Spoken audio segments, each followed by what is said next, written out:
Yuval, I'm very glad to meet you. It has been 2 years since Hamas attack in Israel, during you witnessed a horrific massacre and survived against all odds, we may say. Today I'd like to talk with you about your experience, how it has shaped your life and your perspective on the broader events and their aftermath.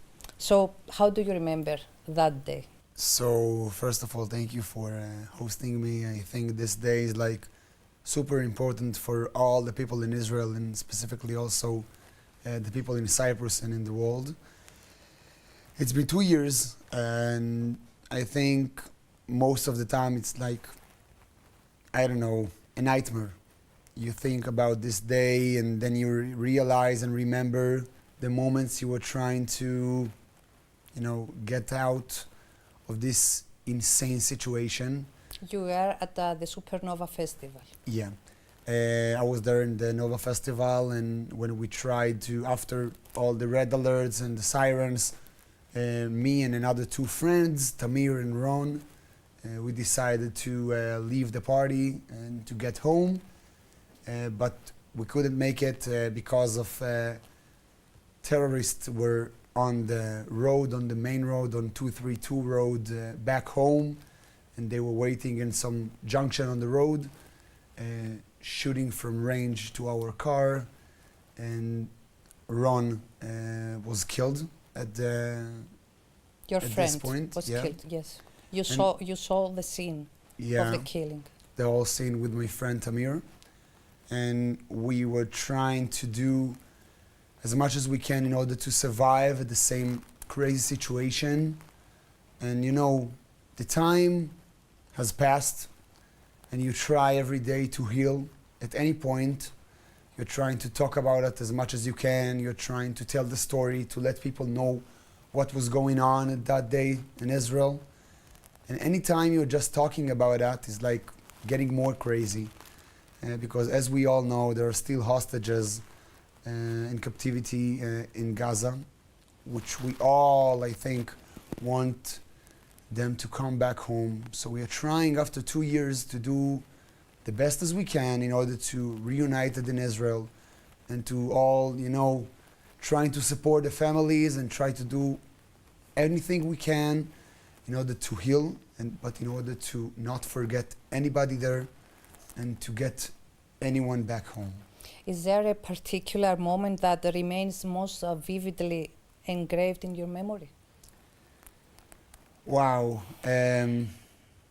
Yeah, I think I remember a lot of moments at the same day, but I think I have like one of the bad situation, and I even found out to realize one good at the whole crazy situation over there.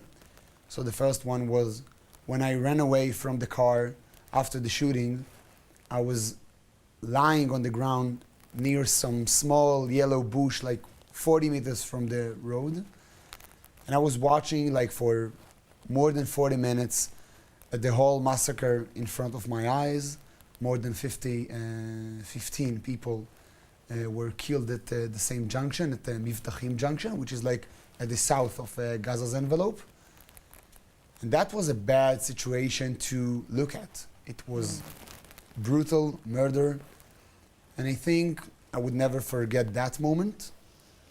And I would never forget the people, the family that came to the Migunit, to the bomb shelter on the road, to bring me back to safe room at their house and to bring me my life back. Because I think right now, any people in Israel need to decide how can we do better things and better deeds for each other in order the hostages would come home and have, a better place to go to, but also for us. So before the October 7, I opened up some non-profit organization that helping support some isolated seniors, and we are alleviating their loneliness by teenagers and repairing and renovations their houses.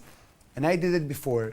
Okay. And after that, I decided to continue to try to bring more life to the people in Israel and to try to do good for the people in our country. And I think that's what I'm focused about, like trying to heal, but not forget anyone. Yes.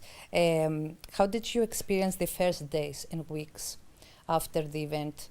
Yeah, so I think the first 2 or 3 weeks were really hard. We needed to go to some funerals for our friends, for Ron and for another friend of mine, Matan. And it was hard. It was hard. We were sitting at my parents' house in a city like 20 minutes from Tel Aviv, trying to talk with everybody, to tell our story, to try, to get all the details, the whole puzzle, to try to connect and to understand what was going on at the same morning. But my friend Tamir has also survived. So we were talking with each other. And we decided to, as teens, we were just looking on the internet, like how to prevent the PTSD. And we saw like tons of checklists. We decided to do like check by check by check, to go out, to try to talk about our story, to eat, to sleep as much as we can, but to be together. So the first 2-3 weeks were really hard for me and for my family specifically, but we were trying to do anything we could in order to talk about the situation and to be together and to help anybody we could. How do you think Israel's society has changed since then? We are changing every day in Israel, and I think it's not depends on the time. The reason that there are still hostages in Gaza is the reason that we can't heal. We can't get over it. When you go on the streets in Israel these days, people are talking about that every day, every moment. When they are going to their jobs, on the radio, specifically on any position. But we know, everybody, that we need to be united because the situation right now is particularly insane, and we know it. But we are trying to do anything we could and anything we can right now in order to be united again in our society. Because there are a lot of opinions and a lot of people that wants, of course, to do, different kind of types of deeds for the hostages or for the people in Israel. But we are trying to be united, but we can't get over it, and we are dealing it every day. Yes. Do you think that survivors of or families of victims have received the necessary support they needed? Wow, tough question.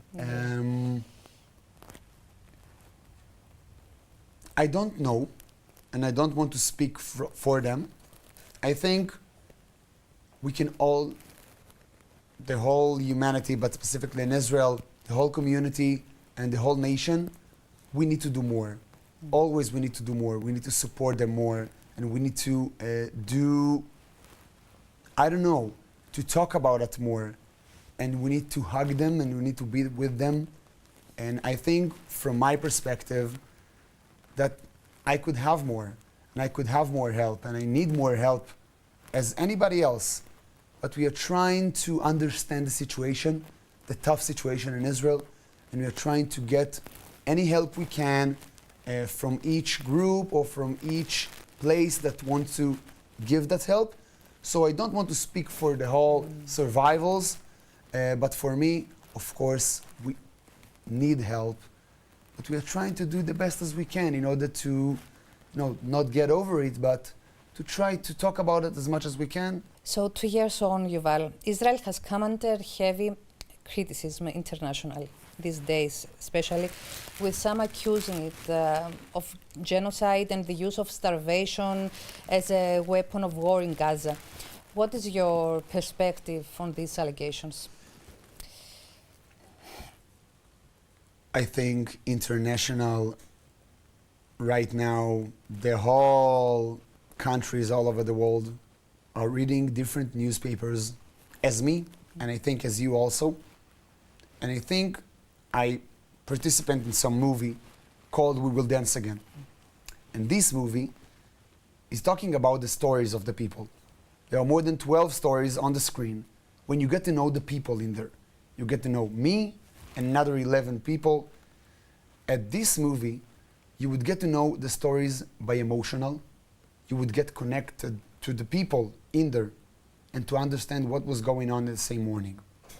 I think that the reason that we are all reading some different newspapers and talking with different people, because we are not really listening to stories. We're just reading some newspapers and having an opinion about something we don't really experience by ourselves. Same as me, I think the whole situation is insane for everybody, and our only main goal is to bring the hostages home. And I think the whole world wants the same as us. And I know the situation right now all over the world is pretty crazy, and I know we get a lot of criticize outside of Israel, and I'm just asking from people, listening to stories, talk with people, trying to understand the whole situation, the reason, what was going on the same day. Watch the movie, We Will Dance Again. It won the Emmy before like 3 months.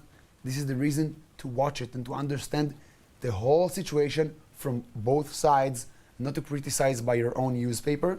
And I think this is my best and biggest advice, but more than that, that's my opinion. Okay. Now, looking at the bigger picture, how do you see the prospects of reconciliation or coexistence between Israelis and Palestinians in the future? You see peace in the future? Yes. Yes, maybe in the future we would be able to sit at the same table and to talk about the whole situation. And I think after the hostages would come over Israel, we will get united again.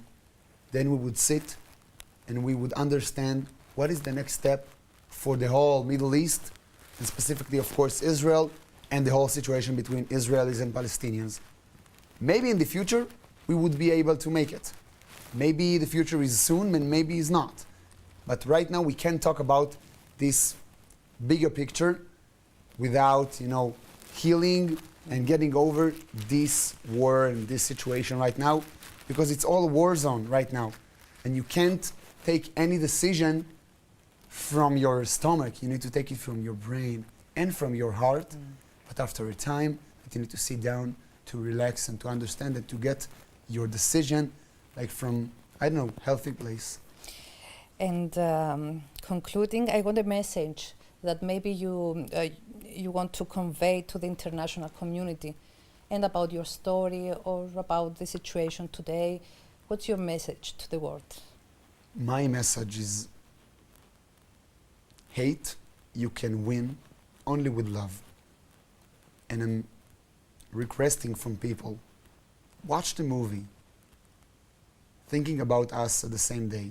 You look at me, I'm 25 years old, Israeli guy, and I didn't do, I think, anything for anyone that made him feel bad.